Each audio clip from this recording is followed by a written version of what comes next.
아까 이쪽의 공주는 정순범, 정현숙 집사님네 외손녀고요. 이쪽의 공주는 곽병국 장로님, 문정은 집사님 외손녀입니다. 다음에는 이제 손자를 한번 안아보면 더 좋을 것 같아요. 자, 오늘부터는 신명기를 저희들과 함께 묵상을 하려고 합니다. 사람이 죽기 전에 남긴 말을 유언이라고 하지요. 신명기는 모세가 죽기 전에 비장한 각오를 가지고 그 젊은 세대들에게 남겨놓은 유언집이 바로 이 신명기 전체 내용입니다. 신명기는 34장으로 되어 있지만 3편의 설교가 기록이 된 것입니다. 출애굽의 영웅이요, 참 역전의 명장이었던 하나님다움으로 유망했던 모세, 이제 그 파란만장한 생애를 모세도 사실은 마감해가는 그런 시간입니다.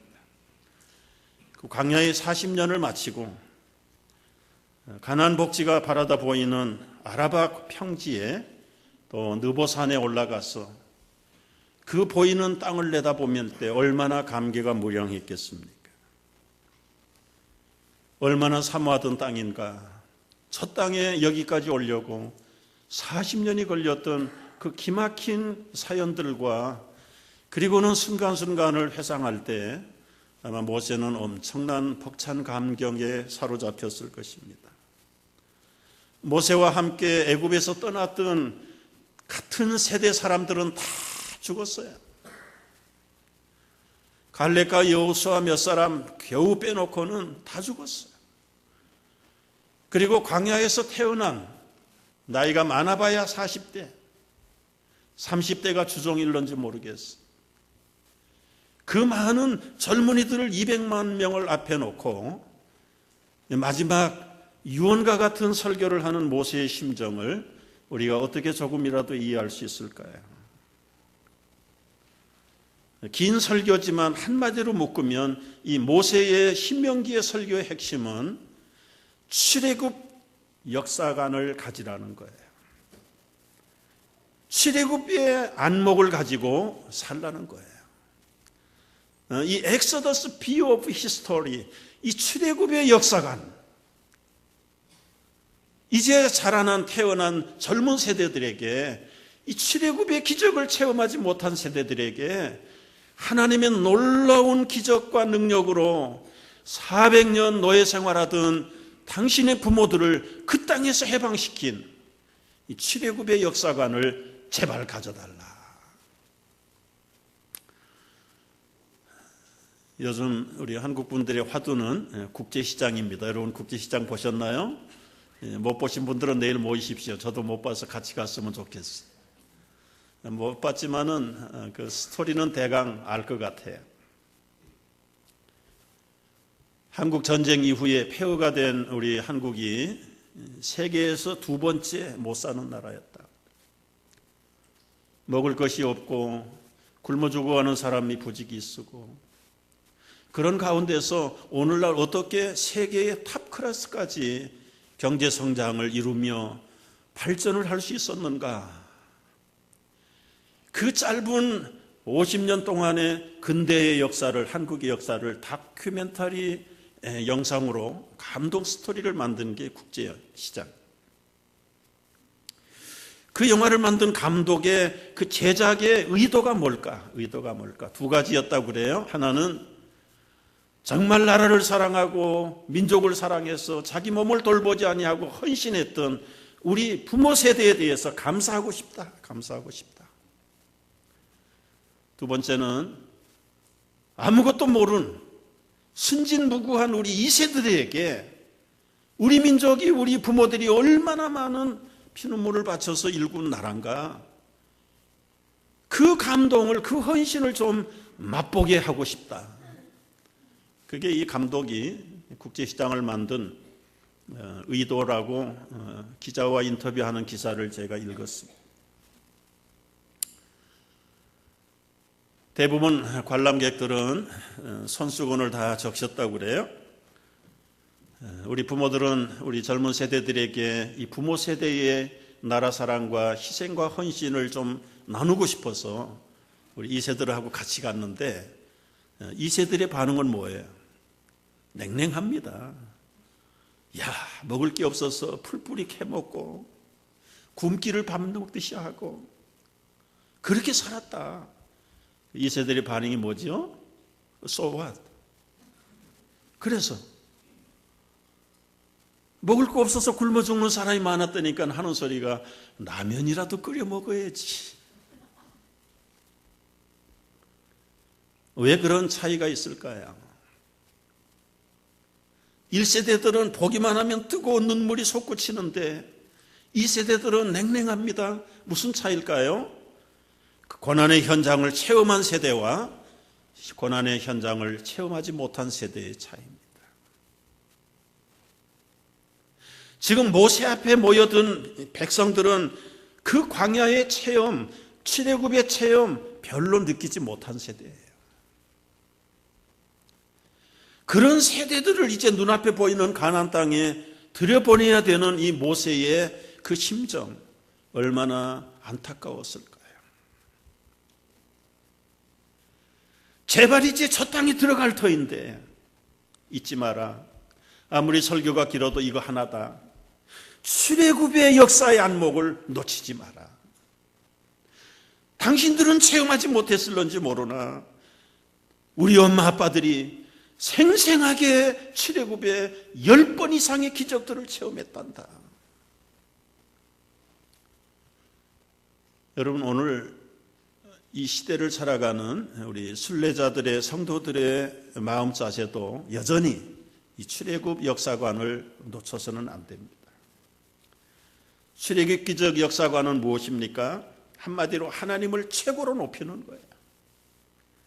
하나님이 우리의 인도자요, 우리의 창조주시다. 우리의 공급자가 되셨다. 그 하나님과 우리 사이에는 끊을 수 없는 계약을 맺었다. 그러므로 우리가 그 하나님을 순종하고 복종하는 것은 우리의 기본적인 의무다, 의무. 이 순종 여부에 따라서 개인이나 인생과 국가는 행과 불행으로 갈린다. 죽음과 생명으로 갈라진다. 이게 출애굽기의 역사관입니다.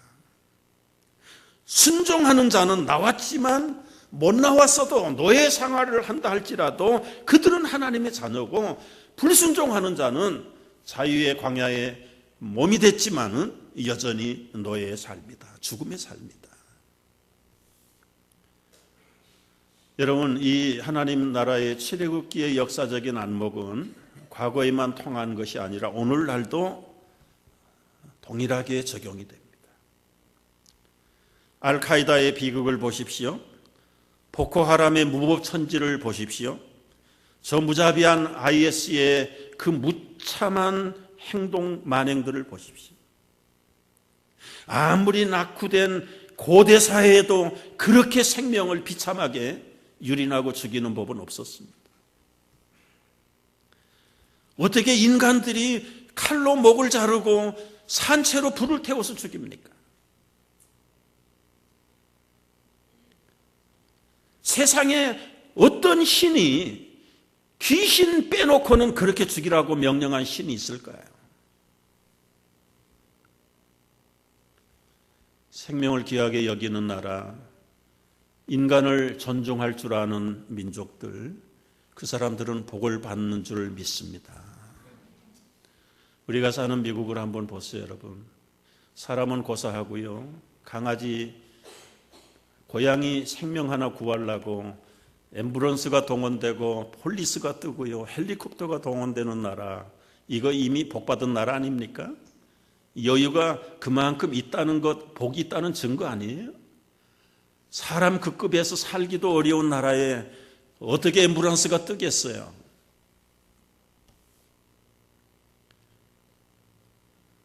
여러분, 우리가 생각해야 될 부분이 참 많아요. 오늘부터 이제 묵상할 이 신명기를 제가 택한 이유가, 이스라엘 백성처럼 40년은 아니지만 우리 15년 기다려서 내년에는 이제 새 땅에 들어갈 것으로 믿습니다.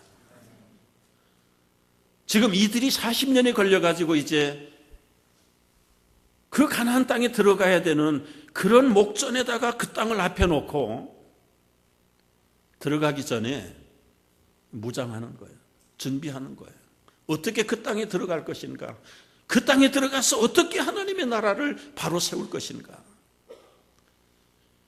우리 상황과 너무 흡사해서 당분간은 신명기를 한 장씩 묵상하면서 우리도 새 땅에 들어가기 전에 준비하고 하나님의 원하시는 하나님의 나라를 바로 세울 수 있는 우리 교회가 되기를 주의 이름으로 축복합니다.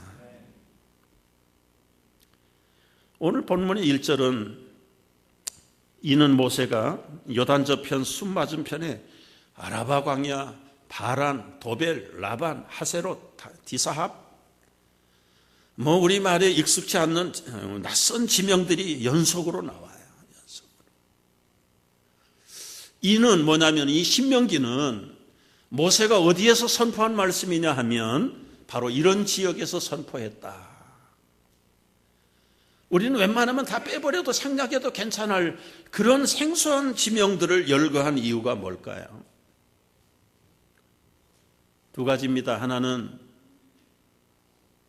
믿는다는 성도들까지도 가끔 성경은 실화요, 전설이요, 그리고는 어떤 실제 사건이 아닌 것처럼 생각하는 사람들이 있어요. 인간들이 꾸며낸 얘기처럼 생각을 해요. 그것을 변증하기 위해서 육하 원칙에 의해서 역사적인 시간과 공간 속에서 일어난 구체적인 사건이라는 것을 증거하기 위해서 거기에 나타나는 지명들을 다 열거한 것입니다. 또 하나는 우리가 낯설지만은 그 지명들 하나하나가 가지고 있는 그 환경과 그 모든 그 이름이 가지고 있는 개념들이 뭔가. 요단 저편 숲 맞은편, 요단은 급류의 강이에요. 우리가 사람이 죽을 때마다 요단강 건너가 만나리 그러는데요. 그 요단강이 보통 생명을 가지고는 건널 수 없어요. 들어가면 죽게 돼 있단 말이에요. 그래서 이 생과 저 생을 갈라놓는 그런 비유적으로 장례식 찬송에서 요단강이 빠지지 않습니다. 지금 이 땅에서 저 땅을 건너가기 위해서는 생명을 바쳐야 되는 그런 영적인 의미를 가지고 그 요단 저편 숲, 갈대바다, 갈대숲으로 덮여있는 홍해바다. 여러분, 홍해에서 어떤 기적이 일어났는지 설명하지 않아도 우리가 압니다. 거친들 건조한 땅이라는 이름을 가진 그 아라바 광야는 무조건 우리가 이미지가 좀 거칠지요? 사람이 살 수 있는 그런 땅은 아니죠.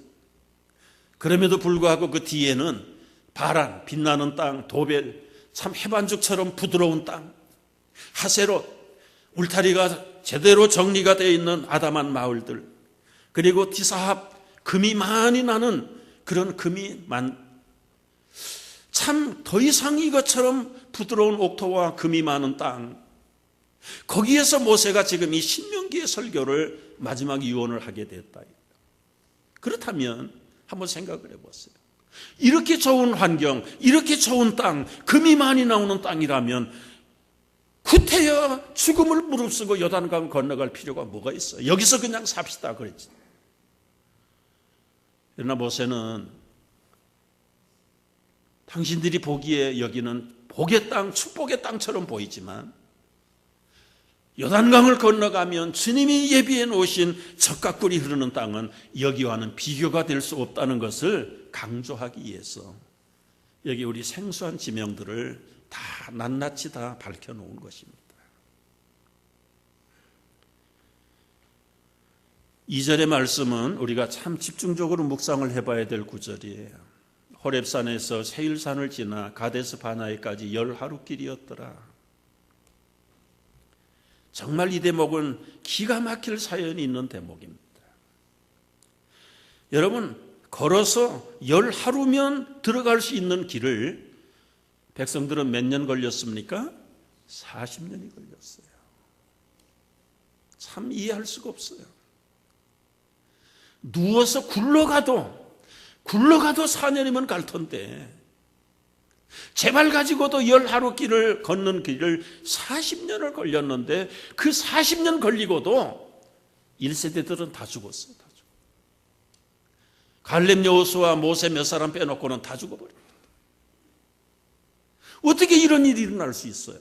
10하루 길을 40년을 걸려서 몇 사람 남지 않고 다 죽어버리고, 이게 우리가 이 출애굽 역사에서 그리고 광야에서 아주 해결해야 될 문제입니다. 세상에서 제일 먼 길이 어딘 줄 아세요? 머리에서 가슴까지 30cm밖에 안 되는 이 길만큼 가장 먼 길이 없다고 그래요. 여기서 여기 오는데 몇 년 걸리는 줄 아세요? 어떤 사람은 70년, 80년이 걸려도 못 간다고 그래요. 참 의미심장이 있게 들어야 돼요. 한 번 그 머릿속에 각인되면 마음이 바뀌질 않아요. 얼마나 불행한 일인가요? 반대로 한 번 행복이 바뀌면 그 사람은 아무리 거름더미 같은 공동묘지 속에 내팽개쳐도 그는 행복해요. 왜요? 여기서 여기가 통하니까. 오늘 출애굽에 나타난 백성들, 광야에 나타난 백성들은 이 가데스 바냐에서 생명과 죽음을 갈라놨는데 하나님이 갈른 거 아닙니다. 자기들이 선택한 거예요. 자기들이 선택. 10하루 길을 40년으로 연장한 것을 하나님 책임이라고 말하지 마세요. 3절의 말씀을 보면은요, 힌트가 있어요. 40째 해 11째 달 그 달 첫째 날에, 여러분 전에 왔어요. 전에 10하루 길을 걸어서 이 가데스 바냐라는 곳에 왔어요. 그건 가나안 국경의 접경지대예요. 이제 거기서 요단강만 건너면 들어가는 거예요. 그런데 코 밑에까지 와가지고 들어가지 못하고 다시 그 가데스 바냐에 올 때까지 40년 걸려서 그 자리에 다시 올 거예요. 도대체 그 가데스 바냐에서 무슨 일이 일어났길래? 우리는 한번 좀 깊이 이 부분을 생각을 해야 됩니다. 10하루 길을 내버려 두고 40년의 길을 택한 백성들, 뭘까요? 왜 그랬을까요? 그 가데스 바냐가 생명과 죽음으로 갈라놓은 거예요. 그 죽음과 생명을 갈라놓는 그 기본적인 개념은 무엇입니까? 순종과 불순종이었어요. 하나님을 순종하는 자는, 하나님을 불순종하는 자는 죽음. 이게 출애굽기의 역사적인 안목의 핵심입니다. 그들은 400년 이상 노예 생활했습니다. 보고 들은 게 노예예요. 미래도 없어요. 자기들 풀어놔도 제대로 자립을 못하는 백성들이에요. 그들이 독립을 이기기 위해서 무슨 독립결사단을 조직한 적도 없고, 무기를 손에 쥐어줘가지고 나온 적도 없고, 오로지 100% 하나님의 권능으로 그 노예 생활 400년의 종지부를 찍고 가나안 땅으로 들어가기 위해서 광야로 해방을 시켰어. 얼마나 자유입니까? 그런데도 오합지졸입니다. 4절 말씀에 보면 이런 구절을 말씀을 하세요. 그때는 어떤 시대였는가? 모세가 헤스본에 거주하는 아모리 왕 시온을 쳐 죽이고 에드레이에서 아스타롯이 거주하는 바산 왕 옥을 쳐 죽였다. 여러분, 이것이 무슨 말이냐 하면은 그야말로 대책이 없는 노예 출신들을 모아가지고요, 그들이 모압 왕을 쳐서 죽였다, 바산의 왕을 쳐 죽였다는 말은 이건 어불성설에 불가능한 거예요. 도저히. 쉬운 말로 계란 가지고 바위를 치는 비유입니다. 어떻게 계란을 가지고 바위를 칠 수 있어요? 그런데 지금 반대로 계란 가지고 그 바위를 깨뜨렸다는 거예요. 대책이 없는 노예 출신들이 그 당시에 최고의 강국인 바산과 아모리 왕을 쳐 죽였다는 거예요. 여러분, 그게 누구의 실력입니까? 100% 이건 하나님의 권능이다. 도저히 불가능한 것을 하나님의 권능으로 아모리와 바산의 왕을 쳐부셨다는 거예요. 왜 이 말을 하고 있습니까? 너희가 준비돼 가지고 이긴 줄 아느냐? 군대가 있어서 이긴 줄 아느냐? 없잖아. 그런데 하나님이 세우려고 하는 나라를 방해하는 세력들, 걸림이 되는 세력들은 가차없이 하나님이 쳐부신다는 거예요.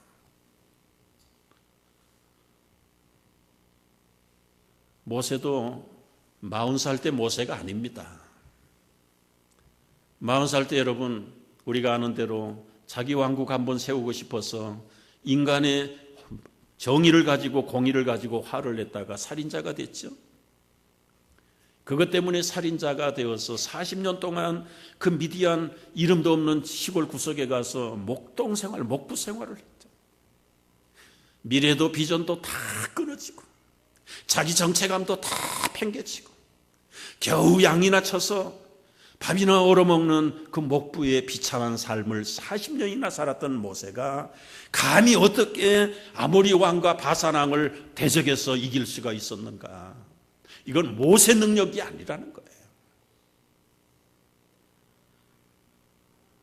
여러분, 우리는 여기서 생각해야 될 부분이 있어요.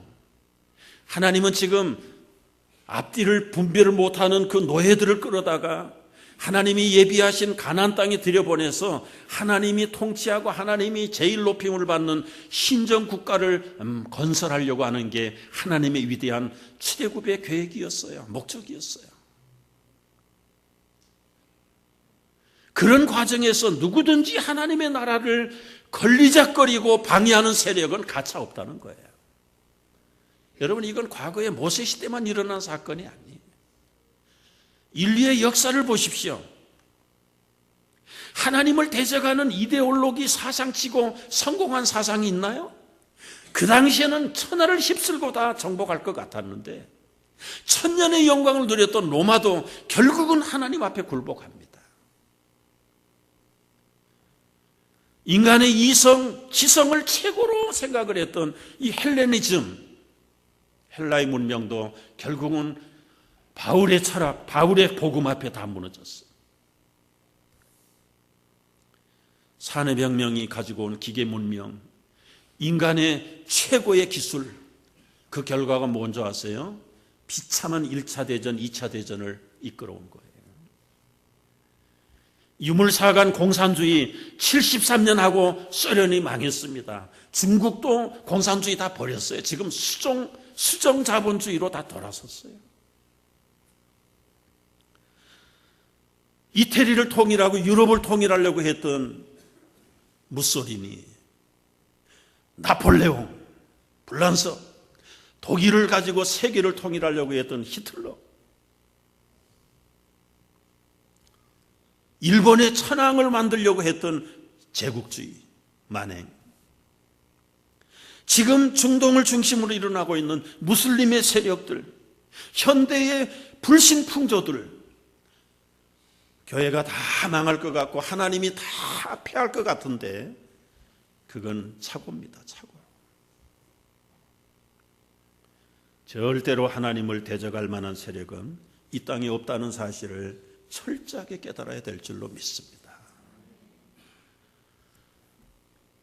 그 어려운 시대에 하나님은 하나님의 나라를 세우시기를 원하시고 하나님이 만들어 놓으신 그 땅으로 그 백성들을 들어가기를 원하세요. 그런데 그 백성들은 그 코미테까지 와서 가데스 바냐의 그 국경까지 와가지고 결국은 10하루길이면 될 일을 포기하고 40년을 선택합니다.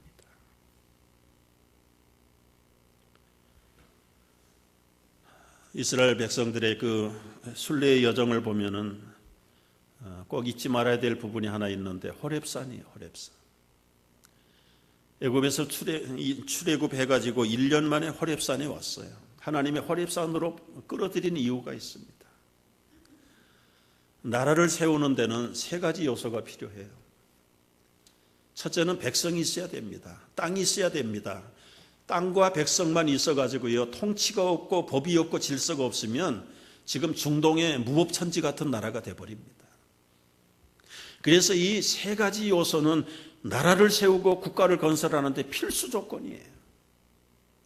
지금 백성은 200만이 있습니다. 땅도 하나님이 예비하신 가나안이 있습니다. 그러나 그 백성이 200만이 그 땅에 들어간다고 해서 그 나라가 세워집니까? 안 돼요. 무법천지가 되는 거예요. 그래서 하나님이 신정 국가를 건설하기 전에 그 백성들을 호렙산으로 불러다가 1년 동안 머물게 하면서 거기서 그 땅에 들어가서 통치할 법과 질서를 주셨어요. 다른 말로 율법이라는 걸 주신 거예요. 그리고 하나님과 백성들이 만나는 그 미팅 텐트 성막 제도를 그때부터 만들도록 하신 거예요.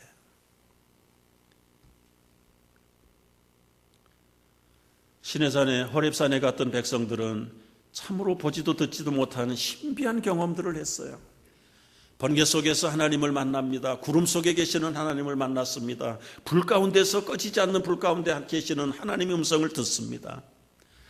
이야, 얼마나 좋아요. 얼마나 좋아. 그런데 그들이 그 호렙산을 떠나지 않아요. 좋으니까. 이제 모세는 이 하나님의 통치와 질서의 법을 받아가지고 여기가 우리의 최종의 목적지가 아닌 거 알잖아요. 하나님이 예비하신 요단강 건너 저 가나안 땅으로 들어가는 것이 출애굽의 목표요. 하나님이 계획하신 최후의 목표에 그걸 이루기 위해서 백성들을 끌고 가데스 바냐까지 간 거예요. 그런데 그 가데스 바냐에서 어떤 사건이 벌어졌습니까? 아무리 믿음으로 들어간다고 하지만 그 땅을 사전 예비 정탐을 해야 됐죠. 우리 200만의 백성을 그 땅에 어디로 분배를 하고 어떤 계획을 세우고 어떤 대책을 마련할 것인가, 어떤 인포메이션이 있어야 될 거 아니에요. 그래서 12명의 스파이들을 파견하게 됩니다. 40일 동안 정탐하고 돌아와서 이제 보고회가 열렸어요. 10사람의 보고자들이 이렇게 보고합니다. 조금도 가감하지 아니하고 그들이 현지에서 보고 느낀 그대로 그 땅은 젖과 꿀이 흐르는 너무너무 아름다운 땅입니다. 얼마나 기름진 땅인지 모릅니다. 여기 열매 증거를 가지고 왔습니다. 보십시오. 아마 포도 한 송이를 두 사람이 깨가지고 왔다는 걸 거짓말이 아니에요, 여러분. 오늘날도 이런 포도가 있는 걸 보면은 하나님이 예비하신 그 젖과 꿀이 흐르는 땅에는 이 엄청난 포도가 그걸 증거품으로 가지고 왔어요. 빨리 가져온 거 보여주세요.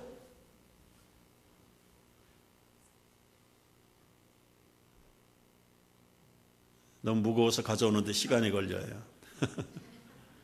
여러분, 요즘도 저런 엄청난 포도가 지금도 나와요. 그들이 본 거 조금도 가감하지 않았습니다.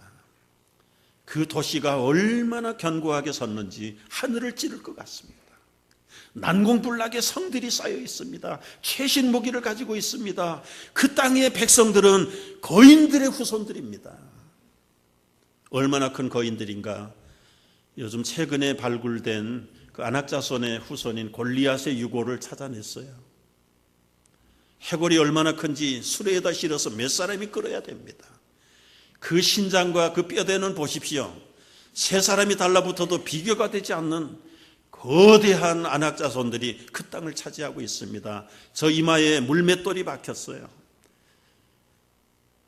최근에 찾아난 이 골리앗의 해골입니다. 시체입니다. 그들이 현장에서 본 거 조금도 빼지도 덧붙이도 않았어요.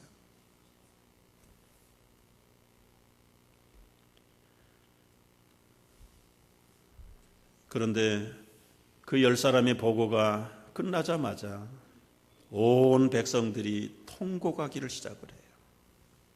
두려움과 공포에 떨면서 제정신을 다 잃어버렸어요.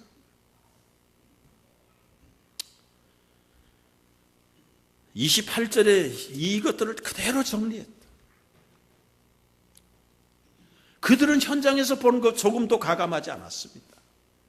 사실대로 현실대로 보고했는데 그 보고를 듣고 온 나라 백성들이 아주 지도자들 뽑아가지고 애굽으로 가자는 거예요. 만류하는 갈렙과 여호수아 모세를 돌로 쳐 죽이려고 그럽니다. 바로 그 지역이 어느 지역이라고요? 가데스 바니아. 가데스 바니아 불신의 늪에 빠져버린 거예요. 왜 여러분 이런 일이 벌어질까요? 두 가지입니다. 하나는 상황이냐 믿음이냐, 이 싸움에서 실패한 거예요. 27절 말씀에 보면은요, 눈앞에 나타나는 상황을 보고 두려워하는 사람들이에요. 현실은 눈에 보입니다. 그러나 하나님은 눈에 보이지 않잖아요. 오늘날도 많은 사람들이 이 상황과 믿음 앞에서 실패하는 사람이 있어요. 당장에 나타나는 현상은 눈에 보이고 손으로 만질 수 있는데 하나님은 눈에 보이지 않기 때문에 눈에 보이는 현상 앞에 두려움을, 그리고 공포를, 그리고 불신앙을 갖게 되는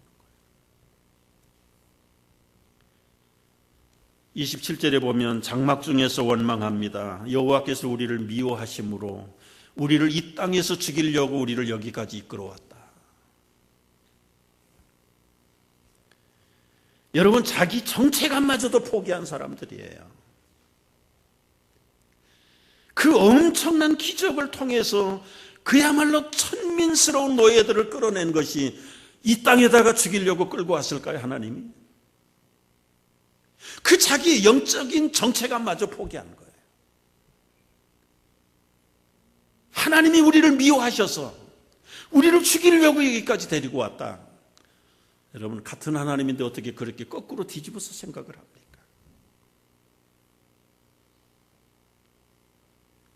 가데스 바네아에 빠지게 된 첫 번째 이유, 영적인 정체감을 잃어버린 거예요. 하나님을 불신의 하나님으로, 미워하는 하나님으로 바꿔버린 거예요. 눈앞에 나타나는 현상을 더 중요하게 보고 보이지 않는 하나님의 능력을 불신한 거예요. 두 번째, 가데스 바네아에 빠진 이유가 뭘까요? 말소리를 조심하지 않았어요. 34절 말씀을 보면은요, 여호와께서 너희의 말소리를 들으시고 노하사 맹세하여 이르시되. 여러분, 현실을 보고하는데 그 보고를 들은 사람들은 마음의 원망과 불평을 쏟아내기 시작을 했어요. 근데 하나님이 그 말을 그대로 들으신다고요. 그러나 99.9%의 모든 불평분자들은 다 원망하고 불평을 했지만 갈렙과 여호수아, 모세 빼놓고는요, 그들은 다 긍정의 소리를 합니다. 모세가 보고합니다. 갈렙이 보고합니다. 여러분, 맞습니다. 저들의 보고가 하나도 틀리지 않습니다. 정말 거대한 자손들이 사는 땅입니다. 그 견고한 성이 있습니다. 사실입니다. 기름진 땅과 또 아름다운 땅도 사실입니다. 그러나 겁먹지 마십시오. 두려워하지 마십시오. 하나님이 우리와 함께 하시면 저들은 우리 밥입니다. 저들은 말하기를 우리는 스스로 보기에 메뚜기 같은 존재입니다. 같은 상황인데, 같은 현장인데도 자기들이 메뚜기 같다고 생각하는 사람, 갈렙과 여호수아는 저들이 우리의 밥이라고 생각하는 사람, 이게 여러분 가데스 바네아를 빠지게 하는가 벗어나게 하는가 비결이에요.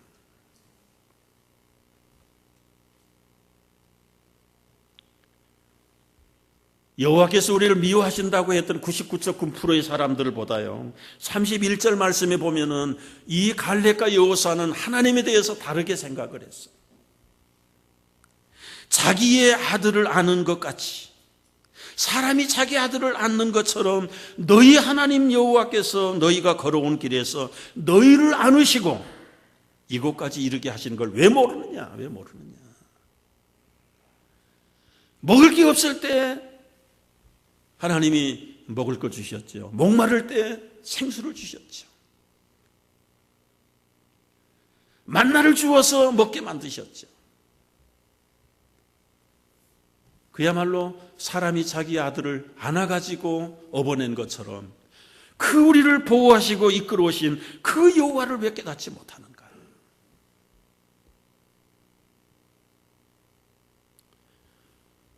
여러분, 이제 조금 정리하고 넘어가죠. 우리도 이 순례자 광야길에 있는 사람들이에요. 죽음과 저주의 애굽을 떠났어요. 이제는 영원한 하나님이 예비하신 가나안 복지를 향해서 가는 이 광야길에 있는 순례자들이 오늘 우리의 형편입니다. 그런데 어떤 사람은 가데스 바냐에 빠집니까? 어떤 사람은 가데스 바냐를 빠져서 가나안 땅으로 들어갑니까? 말씀드렸죠? 하나님을 작게 보고 상황을 크게 보는 사람은 평생 불신의 늪에서 허우적거리다가 나오지 못합니다.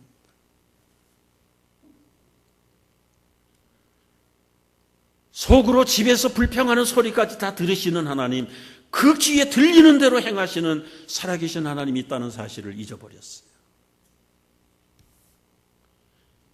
여러분, 우리는 내년이면 새 땅에 들어갈 줄로 믿습니다. 그러나 누가 새 땅에 들어갑니까? 뒤집어서 말하면 누가 새 땅에 못 들어갑니까? 40년은 아니지만 우리 15년 기다릴 때요, 15년 전에 출발할 때는 이거보다 더 많은 사람들이 있었어요. 다 어디로 갔습니까? 이래저래 다 떠났어요. 핑계는 한 가지예요. 사실은 꺼내보면은요, 지금도 야금야금 떠나는 사람도 있어요. 핑계는 많은 걸 대지만 그 핵심을 보면 가데스 바냐에 빠진 사람들이에요. 요단강을 건너 새 땅에 들어가는 게 겁이 나는 거예요. 희생과 용기를 갖지 못한 사람들이에요. 자기가 싸워서 건너야 될 것을 생각하니까 앞에 벌어진 상황은 엄청난 큰 바위 덩어리예요. 야금야금 다 떠나요.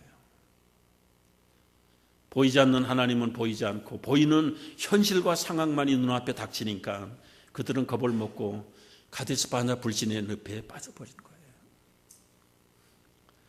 제가 언젠가도 10미닛 데일리에 썼습니다. 로켓가 발사를 하면은요, 일정한 거리 가면 1단계가 탈락해요. 그 다음에 또 일정한 거리에 가면 2단계가 탈락하고 3단계가 탈락하고 결국은 목적지에는 그 몸체만 가는 거예요. 여러분, 저는 기대합니다. 여러분들 탈락하는 자가 없기를 축복합니다. 끝까지 주님이 약속하신 그 땅에 들어갈 수 있기를 주의 이름으로 축복합니다. 들어가기 위해서는 어떻게 해야 됩니까? 가데스 바냐에서 나와야 합니다. 그 늪에서, 불신의 늪에서 빠져서 허우적거리는 거기에서 나와야 돼. 모세도 베드로도 이 가데스 바냐에 빠져서 허우적거린 적이 있어요. 모세 보세요. 자신의 왕국 세우려다가 살인자의 딱지를 붙이고 40년을 그야말로 운둔의 삶, 포기의 삶을 살았던 사람이에요. 그야말로 자기 왕국 세워보려고 했다가 가데스 바냐 깊은 불신의 늪에 빠져가지고 40년을 허덕였던 사람이에요. 어떻게 그 불신의 늪에서 빠져나올 수 있었습니까? 하나님이 찾아가셨어요.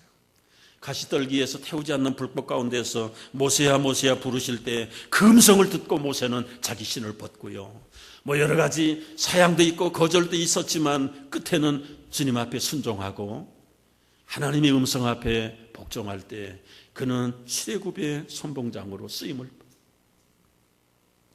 베드로가 가데스 바냐의 늪에 빠졌습니다. 어린 소녀 앞에서 불신하고 저주하고 맹세하고 예수를 모른다라고 부인했던 이 불신의 깊은 늪에 빠졌어요. 그런데 그 불신의 늪에서 어떻게 베드로가 구출됐습니까? 예수님의 예언의 말씀이 생각이 났어요. 네가 오늘 닭이 울기 전에 나를 3번 부인할 것이다. 어린 계집 소녀 앞에서 불신의 늪에 빠졌던 베드로 3번씩이나 부인한 다음에 닭이 울 때 그가 예수님의 음성을 기억한 거예요.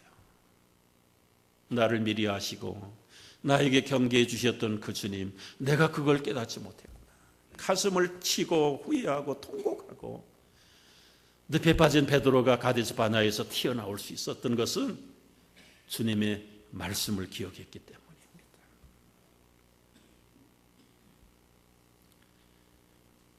여러분, 우리는 지금 두 사이에 끼어 있어요. 애굽은 떠났습니다. 그러나 아직도 가나안 땅을 들어가지 못했어요. 이 중간에 광야길, 순례자길이 있습니다. 애굽은 노예의 삶입니다. 가나안은 영원한 생명의 삶입니다. 여기는 사탄이 이끄는 대로 끌려가야 되는 곳이고, 여기에는 성령의 충만함으로 우리 하나님의 복된 삶을 누리는 곳이에요. 11일, 10하루길이면 갈 수 있는 길인데 이제는 여러분이 선택하셔야 돼요. 10하루 길로 갈 것인가, 아니면 40년을 돌다가 들어가지도 못하고 망할 것인가. 어떻게 우리가 이 순례길을 떠나서 가나안 땅에 들어갈 수 있습니까? 하나님이 6절부터 하시는 말씀을 우리에게 주셨어요. 우리 하나님 여호와께서 호렙산에서 우리에게 말씀하여 이르시기를, 너희가 이 산에 거주한 지 오래되었다. 사람들은 편안하고 신명나는 일이 있으면 여기가 좋사오니 안 떠납니다. 변화를 싫어합니다. 이동하기를 원치 않습니다. 여기가 좋은데 하나님의 기적의 떡과 물을 마시고 아침 저녁으로 불기둥 구름기둥으로 하나님을 만나보고 현현을 체험하는데 더 이상 어디가 좋다는 말이에요. 1년을 유한 그들을 하나님께서 밀어내셨어요. 너희가 이 산에서 거주한 지 오래되었다. 떠나라. 어디로? 방향을 돌려서 행선하라. 방향을 돌려 행진하라. 7절 말씀에 여러분, 방향을 돌려서 행진하라는 말씀이 뭐예요? 터닝 포인트. 회개라는 신학적인 용어를 굳이 쓰지 않아도 회개가 뭐냐? 방향을 돌려 행진해야 되는 것이 회개예요. 하나님이 품 안에서 불신앙을 하고 안위를 즐기는 사람들아, 이제는 그 방향을 돌려서 나가라. 어디까지요? 아모리 족속의 산지로 가라. 근방의 곳곳으로 가라. 아라바의 산지와 평지와 네겝과 해변은 땅끝이에요. 레바논의 큰 강 유브라데까지 가라. 여러분, 거기에는 누가 기다리지 않아요. 환영하는 것도 없어요. 준비된 것도 아닙니다. 거기에 사람들이 얼마나 큰 대적들이 있는지 알 수가 없어요. 가는 길에 독사가 나오고 전갈이 나오는 위험이 있어요. 맹수들이 기다리고 있을런지 몰라요. 떼강도들이 쳐들어올지도 몰라요. 그럼에도 불구하고 그 가나안 땅, 약속의 땅을 얻기 위해서는 가라는 거예요. 앉아가지고 안방에 앉아가지고는 그 땅을 취할 수가 없다는 거예요. 하나님이 약속하신, 아브라함과 족장에게 약속하신 그 땅을 나가서 취하라는 거예요. 여러분, 우리가 내년에 새 땅에 들어가기 전에 더 나가서 우리의 영원한 생명의 가나안 복지에 들어가기 위해서는 안주의 삶을 일어나야 돼요. 편안한 삶을 박차고 일어나야 돼요. 보장이 없는 길일지라도, 때로는 두려움이 있고 때로는 거기에 맹수가 득실거리는 광야의 길일지라도, 아니 끝이 보이지 않는 해변가에 몰려가는 땅이라 할지라도 가야 된다는 거예요. 그런데 한 가지 기억해야 돼요. 하나님이 보내실 때는 대책 없이 보내실까요? 하나님이 가라고 할 때는 준비하지 않는 곳에 보내실까요? 이게 불신의 사람들의 모습이에요. 그러나 믿음의 사람들은 눈에 보이지 않지만, 대책이 없지만, 캄캄한 미래지만 하나님의 약속의 말씀을 붙잡고 가는 거예요. 우리가 1년 동안 여러분 기도하고 무장해야 될 게 뭡니까? 우리의 현실은 어렵습니다. 앞으로 1년은 어려울 수 있어요. 그러나 눈앞에 보이는 어려움을 피하지 마세요. 오히려 눈에 보이지 아니하는 더 큰 하나님을 바라보고 그분이 가라고 하시는 곳까지 가는 거예요. 우리 하나님이 주신 땅, 우리가 들어가서 취하기를 원합니다. 주님은 알지 못하는 예비된 하나님이심을 믿으시기 바랍니다. 아모리 왕과 바산의 시온을 물리치셨던 하나님이세요. 거대한 불신의 세력과, 그리고는 가데스 바네아의 늪에서 빠져 허우적거리는 사람들을 꺼내서 쓰시는 하나님의 사람인 것을 깨닫고, 우리가 1년 동안 무장하고 주님이 허락하신 그 땅에 들어가 개선을 부를 때, 찬송을 부를 때까지 이 순례자의 길에서 승리하고 전진하는 우리 모든 성도들 되시기를 주의 이름으로 축복합니다.